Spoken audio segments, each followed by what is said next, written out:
13 WMAZ Morning starts now. Good Friday morning, Central Georgia. We'll have a mild day before our unsettled pattern starts tomorrow. I'll have the details on all the rain chances. That's coming up. This morning, the investigation continues after a deadly house fire in Macon. We'll bring you the latest details. Plus, as we enter the last day of early voting across the state, candidates for the Senate are making a final push where they plan to visit today, plus how you can watch the results come in right here on 13. It's Friday, Central Georgia, so we celebrate a school right here, find out who gets the honor as School of the Week and how they earned it, all just ahead. Good Friday morning, Central Georgia. You're taking a live look over a truly beautiful downtown Macon. You might be thinking, why are you so excited? It's Friday. It's 6:31. The date, December the 2nd. I do know some people have to work this weekend. Shout out to you. We love you as well. I'm Wanye Reese. And I'm Caitlin Egg, and it is a great start to the day, but a cold start too. Yes, very chilly outside, Taylor. Yeah, it is. I mean, you can't just underestimate that. Like I said earlier, we're colder than Chicago. We're colder than Grand Rapids, Michigan. I mean, it is cold across Central Georgia, but no worries. It's not going to stay like this throughout the entire day. We're going to warm up pretty nicely as we head into the afternoon. Live shot from Macon shows you that it's gorgeous, and we have the little Christmas tree there just gleaming in the dark skies. Right now in Macon, 34 degrees, a few clouds out and about, but otherwise a nice morning. Temperatures in the 30s and 40s, 42 now in Forsyth, 37 in Warner Robins, 39 in Cochrane. We have 39 now in Dublin and 39 in Wrightsville and Sandersville. Area-wide, though, a couple of places feeling a little bit colder than they actually are, feeling more like freezing as you head into Gordon, but most of us still feeling that chill across the area. By this afternoon, though, expect temperatures to rise into the mid-60s across the area. If you live north of Macon, expect low 60s. Upper 60s are possible if you live south. Now, the warmness continues and we get warmer throughout the weekend. We also get rainier. I'm going to break down the full 7-day forecast that comes up in a few minutes. Thank you, Taylor. This morning, investigators are still trying to figure out what started a house fire that left a man dead in Macon. It happened around 5:30 on the 5200 block of Zebulon Road yesterday. The fire department responded to a call about heavy smoke in that area. They found a home on fire and firefighters worked to keep it from spreading to the other homes in the neighborhood. Deputy Coroner Ronnie Miley says they found 78-year-old Raphael Francis Bard dead. Miley also said the house sits off the road and it was fully in flames before anyone even spotted the fire. Now, the victim's body is being sent to the GBI crime lab and arson investigators will look into what started that fire.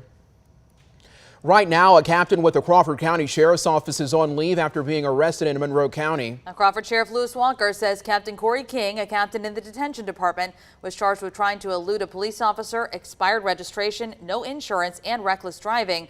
Walker says King was off duty riding a four-wheeler in Culloden when he and several other riders led a Monroe deputy on a high-speed chase for more than a mile.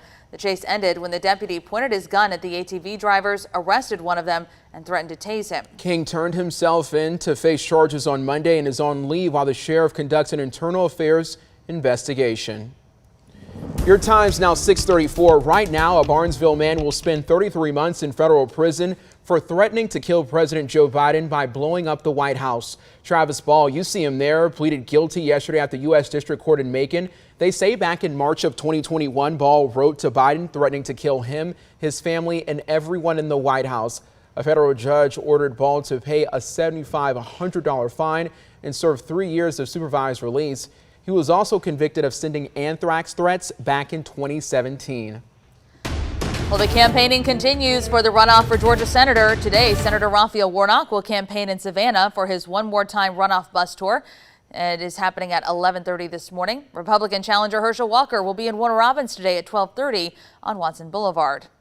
And next Tuesday night, we are going to be following all the runoff races closely, from Milledgeville City Council race to the Macon Water Authority seat for District 2, and of course, the nationally watched race for who represents Georgia in the Senate. Molly Jett will report from Senator Raphael Warnock's camp, Anthony Montalto from Herschel Walker's watch party. We'll also have analysis. Ashlyn Webb will use our election tracker to show you where all the votes are coming from across the state. And UGA political science professor Charles Bullock will join us in the studio to bring some context to those trends that we're seeing. So make sure you join us Tuesday night, December 6th, starting at 5 right here on 13, your source for election results. And for more information leading up to the runoff, you can find our Georgia 2022 runoff election guide. It is on 13WMAZ.com. We can send it right to your phone. All you have to do is text the word vote to the number on your screen, 478-752-1309. Macon-Bibb County's Pedestrian Review Board and GDOT continue work to make Macon streets safer. This week on Central Georgia Focus, Mayor Lester Miller talks about the plans to make areas like I-16, Gray Highway, and Sherling Drive safer for drivers and pedestrians. Among the developments include lowering the speed limits near the Bacon Fields Kroger. Come in some brighter lights, some better crosswalks that we have there, and there's going to be some potential changes to the infrastructure there as far as sidewalk or median dividers, things of that nature. So we have a whole list of opportunities. They're going to be getting feedback here in the next month or so, and then we're going to start implementing that plan throughout the process. Liz Fabian also talked with Mayor Miller about a list of projects planned around Bibb County. You can hear more about the important issues tomorrow on Central Georgia Focus. And remember, it's always streaming on the 13 WMAZ Plus app. People in West Macon now have a new convenience center to drop off trash. County leaders officially opened the center on Fulton Mill Road yesterday. This marks the second convenience center to open here in Macon-Bibb County, and Mayor Miller says more are on the way. It'll be open weekly Thursday through Sunday from 8:30 a.m. to 4 p.m. You can bring yard debris, bagged household garbage, building materials, metal, furniture, and recycling for free. You can also drop off 4 tires per person. But note, you have to have a valid driver's license, and it has to show that you live here in Bibb County. Well, coming up, morning reporter TJ Anthony is taking you to a school in Macon, filling a gap in learning with some new initiatives and a program focused on helping middle school students with science, technology, engineering, and math. Plus, this weekend there is plenty to do, including all kinds of holiday parades. We'll tell you where and when you can go.